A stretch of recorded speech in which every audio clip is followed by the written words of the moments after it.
दोस्तों, चाणक्य कहते हैं कि घमंड और क्रोध दोनों ही मनुष्य का सबसे बड़ा शत्रु होते हैं और चाणक्य ने विशेष रूप से घमंड को मानव जीवन का सबसे बड़ा शत्रु मानते हैं। उनका कहना था कि घमंड से व्यक्ति का पतन निश्चित है, चाहे वो कितना भी ज्ञानी, धनवान, शक्तिशाली या समृद्धि क्यों न हो।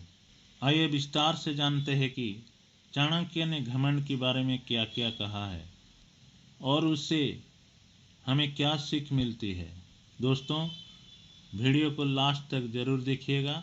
वीडियो अच्छे लगे तो लाइक, सब्सक्राइब और कमेंट जरूर कीजिएगा। चलिए शुरू करते हैं। घमंड वो मानसिक अवस्था है जब इंसान अपनी संपत्ति, विद्या, शक्ति या सौंदर्य को स्थायी मानकर दूसरे को छोटा मानने लगता है। व्यक्ति यही समझता है कि मैं श्रेष्ठ हूँ, बाकी सब छोटे हैं। ऐसा मानसिकता हमेशा रहता है। चाणक्य कहते हैं, अहंकार और घमंड यही मनुष्य की सबसे बड़े शत्रु है। जैसे रावण अपनी शक्ति और विद्या पर इतना घमंडी हो गया, उसने भगवान राम को सामान्य मानव समझकर उनका अपमान किया और अंततः अपने अहंकार के कारण लंका साम्राज्य खो दिया। चाणक्य कहते हैं कि घमंड कई रूप से प्रकट होता है। पहला है धन का घमंड। पैसा आने पर दूसरों को गरीब और तुच्छ समझना। लोग धन के कारण इतना घमंडी हो जाते हैं कि वो दूसरों को हमेशा तुच्छ मानते हैं। वो अपने आप को महान मानते हैं, इसलिए वही घमंड उनका विनाश का कारण भी होता है। दुर्योधन को अपना राजगद्दी और अपार संपत्ति का घमंड था, जिसने उसे पांडवों से अन्यायपूर्ण व्यवहार करने पर मजबूर कर दिया। दूसरा है विद्या का घमंड। आजकल लोग विद्या को लेकर बहुत सारे घमंड करते हैं। ज्ञान होने पर दूसरों को मूर्ख मानते हैं। वो अपने आप को श्रेष्ठ मानते हैं। जैसे शुक्राचार्य को अपनी विद्या का घमंड था, जिसके कारण वे हमेशा स्वार्थ में फंसे रहे। तीसरा है सौंदर्य का घमंड। मनुष्य हमेशा अपने रूप रंग का घमंड करता है, लेकिन उसे पता नहीं चलता कि ये सौंदर्य ज्यादा देर तक टिकता नहीं है। रूप रंग के कारण अहंकार में जीना उसका आदत बन जाता है। जैसे राजा दुष्मंत ने पहले शकुंतला की सौंदर्य को देखकर मोह किया, लेकिन जब घमंड आया तो उन्हें भुला बैठा। चौथा है शक्ति का घमंड। आजकल लोग सत्ता और ऊंचे पद पर बैठने पर घमंड करते हैं, जो कि ज्यादा देर तक नहीं चलता है। आज जो राजा है, कल वो भिखारी भी बन सकता है। लेकिन सत्ता, पद या ताकत पर घमंड करना ये मूर्खता है। कौरवों को अपने विशाल सेना पर घमंड था, परंतु महाभारत युद्ध में पांडवों ने उन्हें हराया। चाणक्य हमेशा ये चेतावनी देते हैं कि घमंड हमेशा पतन का कारण ही होता है। चाणक्य कहते हैं, घमंड करने वाला व्यक्ति अपने विनाश को स्वयं बुलाता है। जो व्यक्ति घमंडी होता है वो दूसरों का सलाह नहीं सुनता है। घमंड से उसकी दृष्टि संकुचित हो जाती है और सही गलत का विवेक खो देता है। अंततः वो स्वयं गलत निर्णय लेकर अपने जीवन और साम्राज्य दोनों को नष्ट कर देता है। जैसे राजा हिरण्यकश्यप अहंकार में स्वयं को ईश्वर घोषित कर दिया। उसके घमंड ने ही भगवान नृसिंह का अवतार करवाया और उसका अंत किया। चाणक्य कहते हैं, धन, मित्र और राज्य ये सब अस्थिर है। इन पर घमंड करने वाला मूर्ख होता है। संपत्ति, पद और मित्रता समय के साथ बदल जाते हैं। जिस चीज पर हम घमंड करते हैं वही चीज एक दिन हमारा साथ छोड़ सकती है। हस्तिनापुर का सिंहासन कभी भी स्थायी नहीं रहा। भीष्म से लेकर धृतराष्ट्र और युधिष्ठिर तक सत्ता बदलती रही।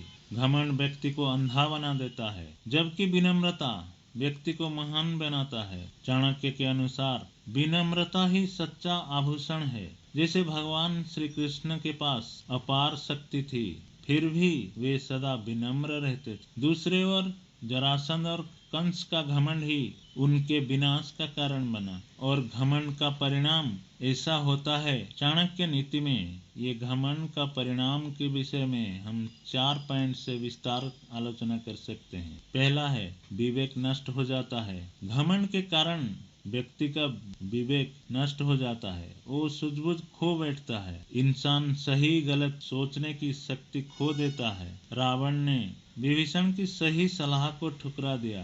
अंत इसका नतीजा रावण की मृत्यु हुई। संबंध टूट जाते हैं। घमंडी व्यक्ति को कोई भी लोग प्रेम नहीं करता है, हमेशा उससे दूर रहना चाहता है। घमंडी व्यक्ति से लोग दूर होने लगते हैं। दुर्योधन का घमंड ही था कि भीष्म और द्रोण जैसे गुरु भी मन से उसका साथ नहीं दे पाए।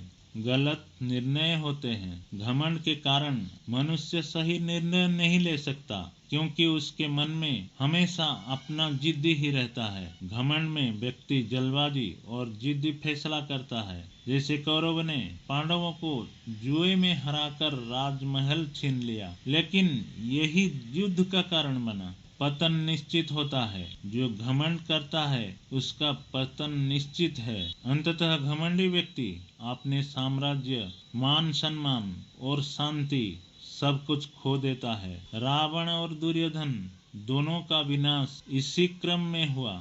चाणक्य कहते हैं कि हमेशा अपने आप को कभी भी बड़ा मत मानिए। ज्ञान है तो बांटिए, घमंड मत कीजिए। विद्या का उद्देश्य दूसरों की मार्गदर्शन देता है, न कि अहंकार दिखाना। धन है तो दान कीजिए। धन पर घमंड करने से धन विनिष्ट हो जाता है, परंतु दान करने से यश और पुण्य दोनों बढ़ते हैं। सत्ता है तो न्याय कीजिए। राजपद या नेतृत्व का अहंकार अंततः बगावत और विनाश का जन्म देता है। आदर्श है तो विनम्र रहिए। सौंदर्य है तो विनम्र रहिए। सौंदर्य नश्वर होता है, परंतु विनम्रता और अच्छे संस्कार अमर रहते हैं। जो व्यक्ति अपने घमंड में अंधा हो जाता है उसका पतन अवश्य होता है। घमंड और क्रोध दोनों बुद्धि को खो जाते हैं। समय का चक्र किसी का मित्र नहीं होता, यह घमंडियों को भी मिट्टी में मिला देता है। चाणक्य कहते हैं, आधुनिक जीवन में घमंड से बचने के लिए क्या क्या करना चाहिए।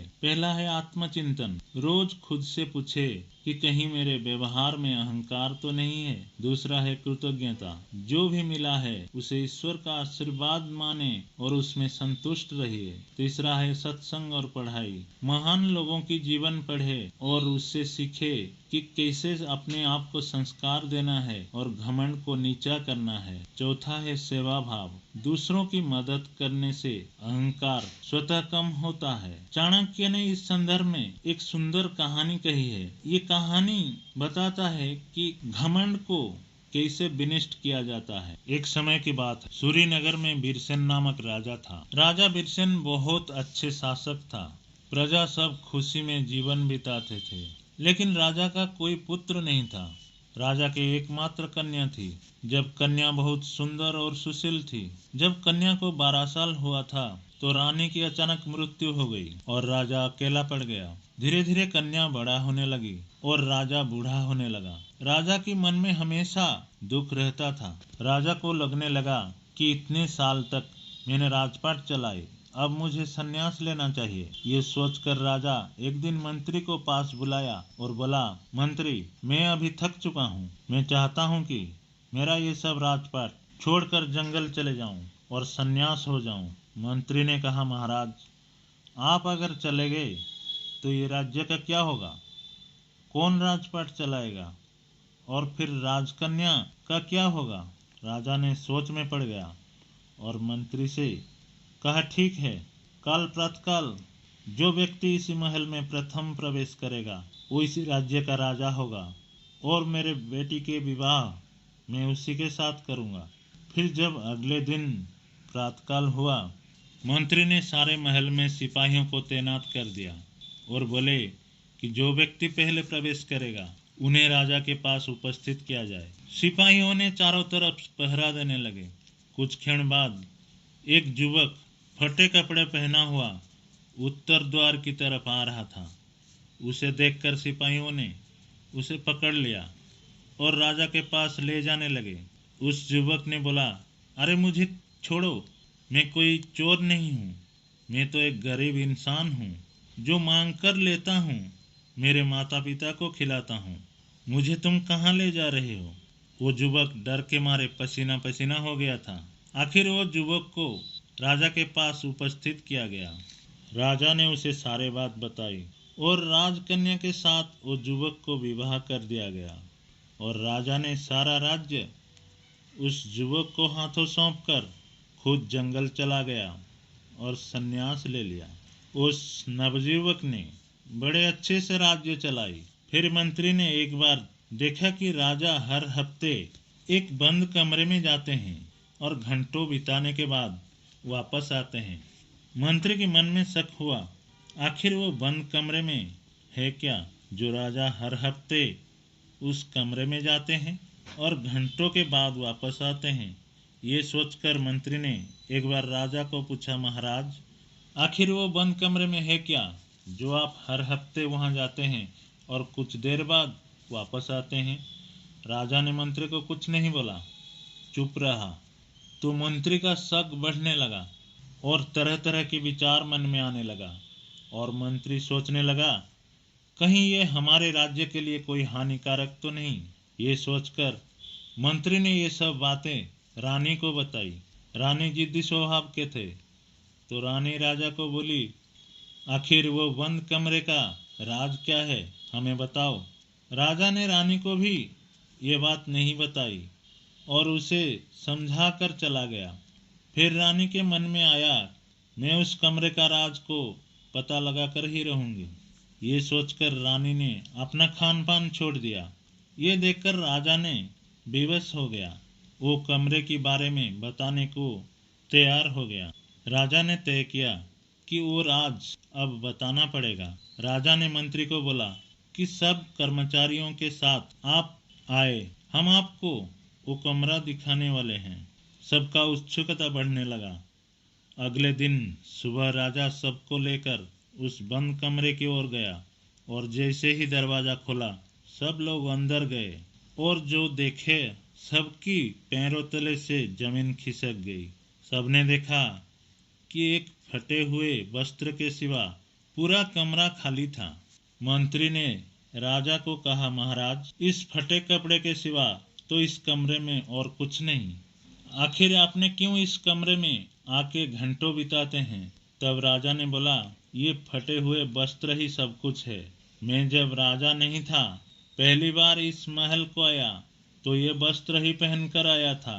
अभी जब मैं इतना धन संपत्ति राजपाट देखता हूँ तो मेरे मन में घमंड आता है और उस घमंड को दूर करने के लिए मैं इसी कमरे में आता हूँ और मेरे ये फटे वही वस्त्र मुझे याद दिलाता है कि तेरा औकात क्या था, कि मैं क्या था, कैसे जीवन जी रहा था और कैसा वस्त्र पहनता था। ये देखकर मेरा घमंड टूट जाता है और मैं फिर से साधारण मन से राजपाट चलाता हूँ। ये सुनकर मंत्री ने कहा, मुझे क्षमा करें महाराज, मैं आपके बारे में क्या क्या सोचता था। आप तो महान है। दोस्तों, चाणक्य नीति हमें स्पष्ट संदेश देती है कि घमंड मनुष्य का सबसे बड़ा शत्रु है। चाहे वह धन का हो, ज्ञान का हो, सौंदर्य का हो या फिर शक्ति का, उसका परिणाम विनाश ही होता है। इतिहास साक्षी है कि घमंडी व्यक्ति चाहे कितना भी बलशाली क्यों न हो, अंत में उसका पतन निश्चित होता है। इसके विपरीत विनम्र और सेवा भाव से जीने वाले लोग सदैव याद किए जाते हैं। दोस्तों, हमें चाणक्य की इस बात को हमेशा याद रखनी चाहिए। जिस पेड़ पर फल लगता है उसकी डालियों झुक जाती है। जिस प्रकार सच्चा ज्ञानी और सफल व्यक्ति कभी घमंडी नहीं होता है। दोस्तों, वीडियो अगर अच्छे लगे तो कमेंट जरूर कीजिएगा। आज के लिए इतना ही। धन्यवाद।